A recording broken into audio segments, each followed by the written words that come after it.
So let's talk about 5 practical tips for maximising damage in the shooting phase.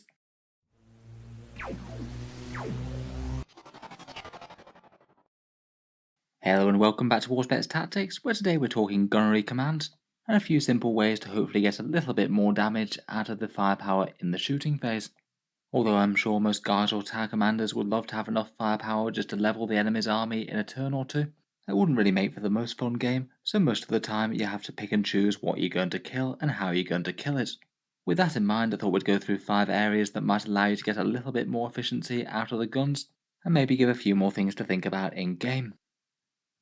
So first up, when you're picking which units to shoot with first, generally it makes sense to fire the units with the most limited options before anything else, before moving on to things that can pick and choose their choices. Of course, in the movement phase, it's usually quite helpful to have units have multiple different targets on the go. It means that if one of your units suddenly rolls low, which they will do from time to time, then it means that you can step in and fill the gap with someone else, and hopefully be able to still bring down that important enemy threat.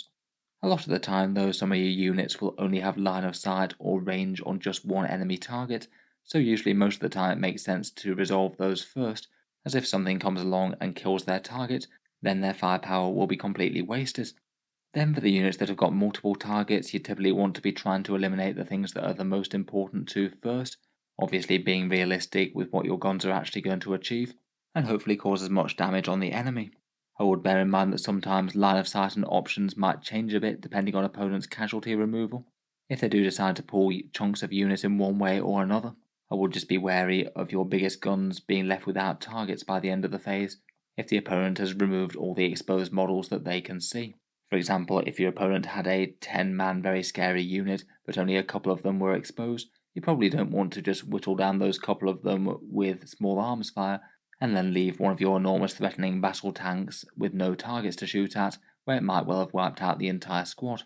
Finally, I think if you've got any artillery or really long range barrage weapons, it's usually going to be worth firing them towards the end. Say for example, if you're playing Imperial Guard and you've got a couple of basilisks on the go, you can basically assess the impact of your shooting phase and then decide to dedicate them to the single thing that will most help you win the game. It might well be taking down the last few wounds on an enemy threat that you just couldn't quite kill with your direct fire units, or it might be trying to chew through a few wounds of an enemy backfield objective holding unit so you can clear them in later turns and deny them points. Often firing last just seems like a pretty reasonable idea to me.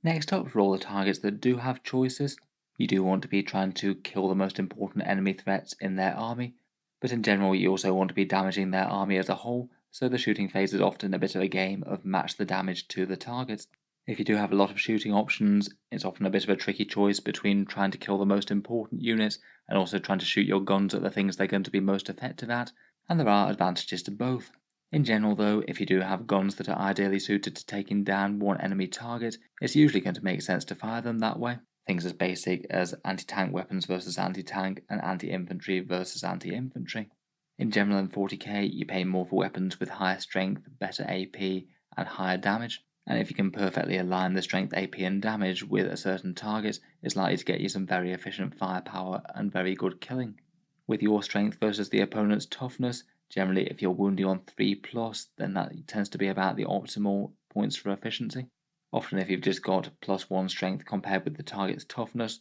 then that'll be one of the easiest ways to bring down their models. Things like assault cannons versus orc boys perhaps, or things like melter weapons against toughness 7 vehicles. Typically the majority of things that are wounding on 5s or worse don't tend to be all that efficient, but they can still be okay. Things like heavy bolters shooting at toughness 8 Imperial Knights and things can do alright, but typically things with 1 pip of strength below the target's toughness tend to be quite inefficient.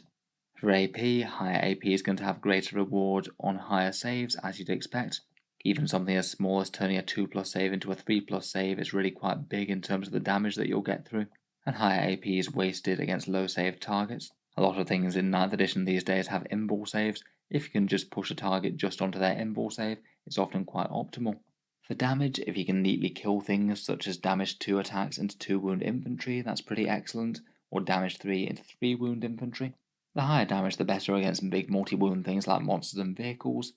Multiples of 2 are great into things like 4 wound infantry or bikes, and in particular really high damage things tend to be better against damage -1 targets. You don't really want to be firing damage 2 things at that as it cuts them in half. Feel no pain type saves can get in the way of this a little bit. Say if you had a 2 wound infantry squad with a 5 or 6 plus feel no pain, often firing things like damage 3 into them might do you a bit better. As a rule of thumb, if you can be wounding them on 3s, push the target onto their invul saves or something like a 5 plus save, and roughly match the damage profile with what you're firing at, you're in for some good shooting. Next up, when you're firing a unit, you might often have multiple different guns that you can fire with, and have the choice as to whether to fire some small arms from the squad before their heavy weapon, for example. Often the order doesn't really matter, but sometimes it can give you a bit more efficiency. Say for example, if one of the target squad has already taken damage and the rest have not. As an example, this Armiger Helverin is trying to kill these Chaos Raptors, one of them's already taken a wound, so it makes a whole ton of sense to fire the Armiger's Heavy Stubber at the Raptors to start with, try and kill that one guy with the one wound left, and then all of those big damage 3 autocannons will actually be taking out a full healthy Chaos Space Marine, as opposed to being slightly wasted on an injured one. Really quite a simple one for making your life a little bit easier. If you'd fired with the Armiger's autocannons first and then the Stubber, then you could have exactly the same rolls, but you might just have one extra Raptor alive on one wound. The same kind of goes for different units' attack profiles as well. If you're about to shoot the Raptors with a damage 1 attack unit and then a damage 2 attack unit, it probably makes sense to do the damage 1 attack first, all other things being equal of course. Next up, command points are certainly another way that you can increase damage in the shooting phase, and I did go over this in a video a little while back on the channel. In the shooting phase, most armies have a fair few decent stratagems that can buff their firepower, but the command point reroll can be a decent source of additional damage if you need it in a pinch. I don't think I'd go into every single shooting phase saying that I've got to spend my command point reroll somewhere. Often you're going to have more value for things like the actual stratagems or rerolling a charge or something. But certainly early in the game getting a leg up on damage dealing can be pretty handy, and it's perhaps particularly so if you can make the difference with a command point reroll as to whether or not you've got a good chance of killing a unit and allowing it to function next turn. Just if you're trying to convert to more damage, say in the first turn or so, typically you're going to get a little bit more damage out of rerolling wound rolls on really powerful weapons, damage rolls of a 1 on a d6 damage, or perhaps rerolling the number of shots of 1 on a really powerful primary weapon. The amount of value that you get from a command point reroll will depend on exactly how big a gun you're firing. Usually the bigger the better, and things like Tau railguns for example are almost always going to be an auto use for command points, just because if they wound they're guaranteed some crazy damage. For something like a las cannon though, just rerolling a hit roll is actually pretty underwhelming, even if you're firing at a fairly light target like a toughness 7 3+ save vehicle. If you reroll a failed hit on something like a Space Marine las cannon, then you're gaining an extra 1.3 damage on average, and that isn't really all that much.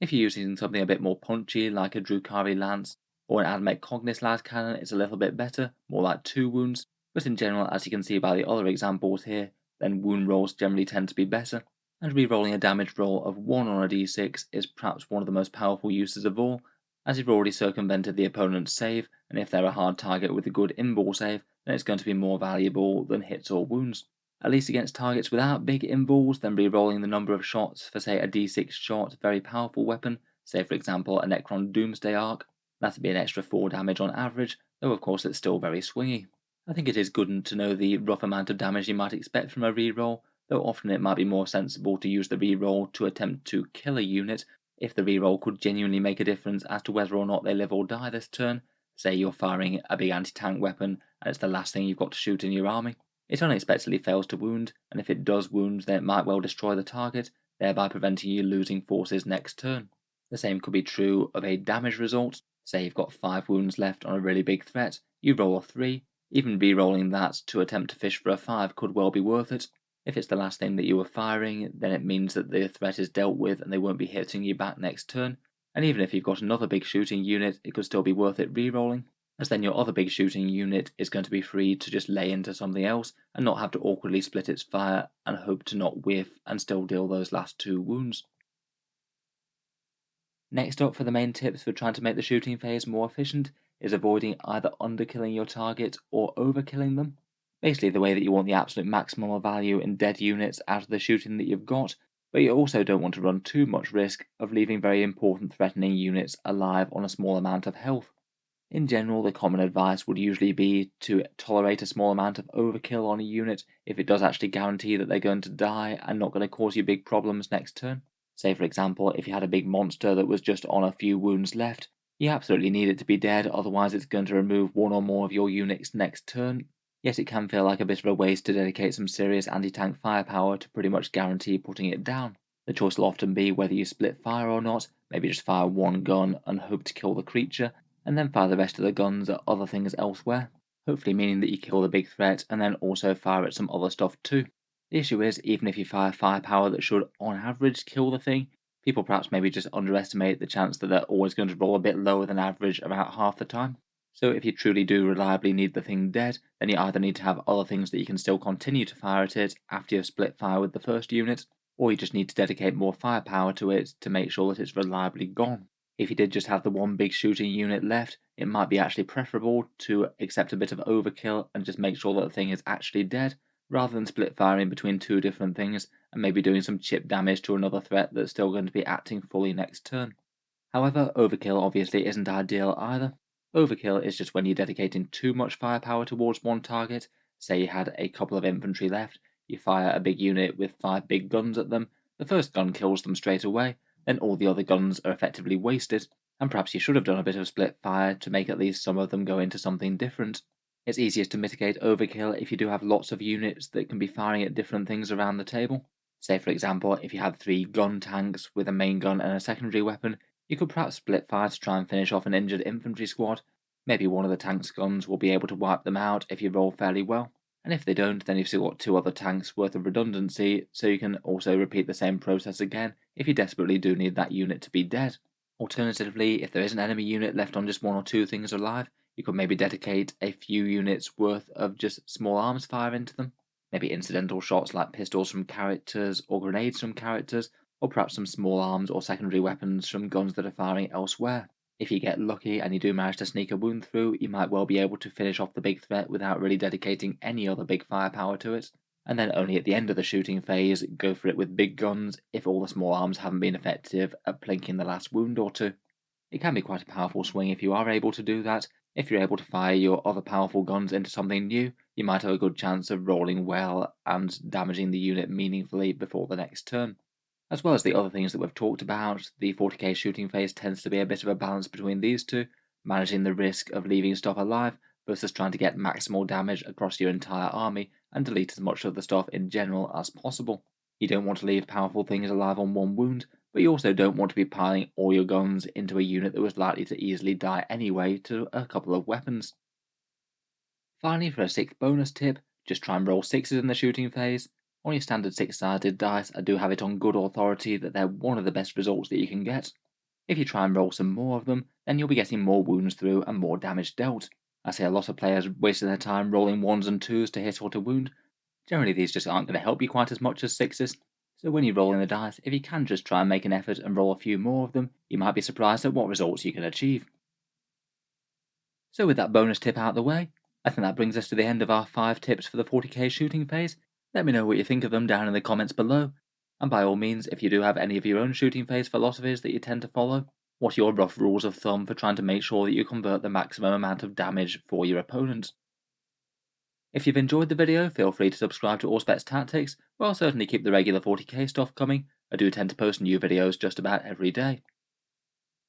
Finally, if you have been enjoying videos like this on the channel, I would just like to mention that Auspex Tactics does have a Patreon page, and you can find that down in the video description below. The channel's Patreon is what allows me to keep on making videos like this quite so regularly, so if you are enjoying quite a bit, any support is massively appreciated. Channel patrons do get a fair few advantages, seeing certain videos early, and this one will be one of them, so Patreon supporters will be able to see it before anyone else. There's also other things like your name in the credits, votes to see what sort of things come next on the channel, and automatic entry into the regular prize giveaways with a chance to win some big model kits each month. If any of that sounds good to you, or you'd just like to help support, the link is down in the video description. In any case, a massive thank you for listening, and I'll hope to see you guys next time.